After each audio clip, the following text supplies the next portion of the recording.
une écurie française. Il s'agit de GMT 94. C'est une Kawasaki.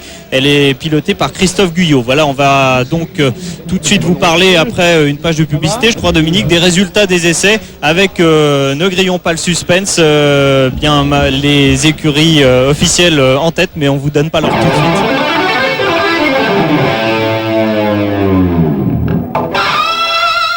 Et voilà, et c'est parti, c'est parti. Pas le temps donc de vous parler vraiment des essais. Vous voyez, un peu de difficulté à démarrer. En fait, les motos étaient du côté opposé à ce qu'elles sont d'habitude sur la piste, donc un peu plus de difficulté. Et en fait, ça semble être la Kawasaki 94 du team Guyot qui a pris la tête. On va tout de suite essayer de récupérer les machines à la sortie de la grande courbe parabolique, attendre un gros plan. Donc départ quand même avec des difficultés qu'on n'a pas l'habitude d'avoir, parce que normalement les pilotes montent sur la moto, débrayent et démarrent, alors que là ils ne peuvent pas le faire, ils n'étaient pas à leur main comme on dit. Voilà, on vous en a donc là la Kawasaki 94 du team Guyot qui est pilotée actuellement par Sébastien Scarnato, en tête au gros freinage d'Adélaïde.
Extrêmement performante, et il suffit d'acheter un kit réservé à la compétition, un petit kit, quelques petites pièces pour rendre cette moto adaptée au circuit et très compétitive, très proche des machines d'usine.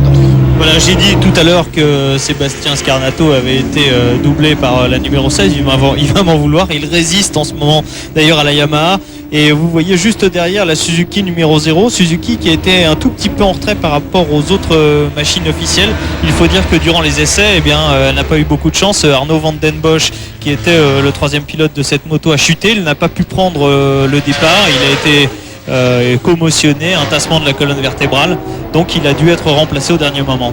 Oui, il a dû être remplacé, et c'est Jean-Michel Bell qui a pris le départ. C'est donc Jean-Michel Bell qui sera suivi par Christian Lavieille. Regardez, parce qu'on vient quand même un petit peu à l'image, justement, ces trois machines. La 16 vient de prendre l'avantage sur la 94 au freinage d'Adélaïde, et Jean-Michel Bell, qui n'avait pas réalisé un très beau départ, et maintenant lui aussi sur les talons de la 94.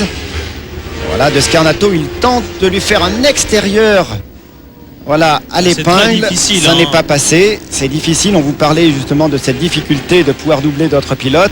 La machine, la différence de performance entre la Suzuki d'usine et la 94, qui est une vraie moto privée, eh bien elle est, regardez, on va peut-être pouvoir les suivre encore dans la ligne droite, elle est vraiment minime et c'est pas dans la ligne droite que Jean-Michel va pouvoir réellement passer.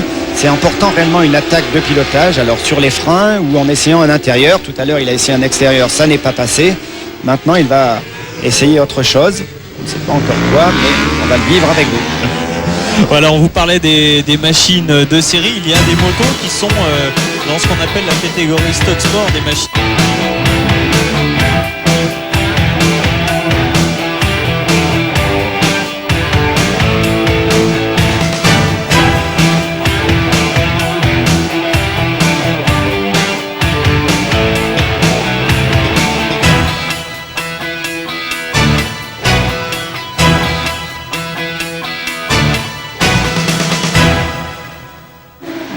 Des bouleversements au classement qui profitent à un équipage semi-privé. Guyot, Dussault et Scarnato se retrouvent propulsés à la première place sur la Kawasaki GMT. Un résultat qui tombe à point nommé. Là on est en tête du bol d'or. Donc je crois qu'on a poussé un petit peu tout le monde à la faute et ça c'est vraiment bien aussi. Mais maintenant ça y est, on va se raccrocher à notre objectif premier, le titre mondial. Donc on va pas chercher à gagner le bol d'or. Tant pis si on fait 4e ou 5e, ce qu'on veut c'est le titre. Et de toute façon c'est promis que l'année prochaine on jouera pour gagner le bol d'or. Hélas, il ne faut pas parler trop vite. À 5h45, la bielle de la Kawasaki GMT est passée à travers le carter. Tout est perdu. En tête, on retrouve la... Autre championne possible, la Kawa numéro 94 du team Guyot. Cela dit, il est relativement évident que c'est une moto officielle qui gagnera le 64e bol d'or. La moto à battre, pas question de se rater pour le team Guyot qui joue le titre mondial d'endurance.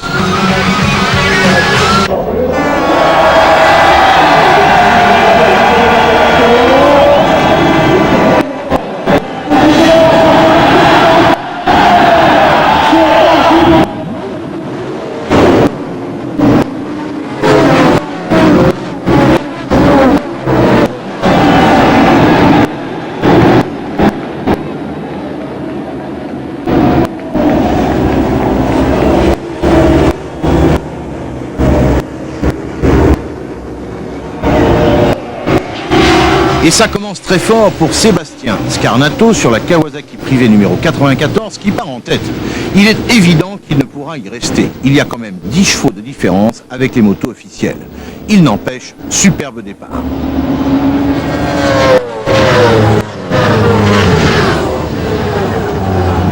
Au premier freinage d'Adelaide, Scarnato est encore leader devant la Yamaha de Fabien Forêt.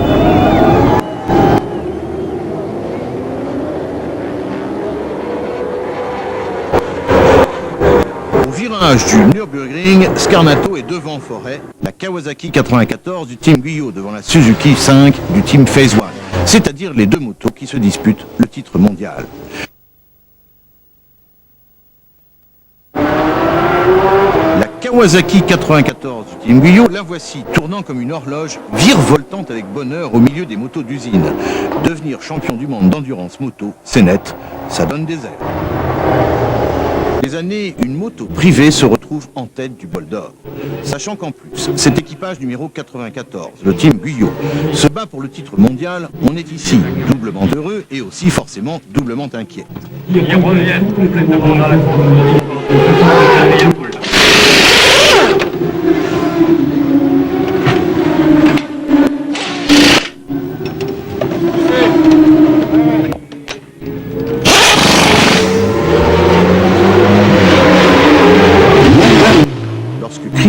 Repart, il vit un vrai rêve qui se transformera malheureusement en cauchemar vers 5h30 du matin. 4h du matin, le team Guyot a mené pendant 2 heures, mais il a finalement été rattrapé par les usines. Pendant ce duel d'anthologie, le championnat du monde d'endurance s'est joué. La Kawasaki 94 du team Guyot a abandonné sur casse moteur. C'est donc, de toute façon, la Suzuki numéro 5 du team Phase One qui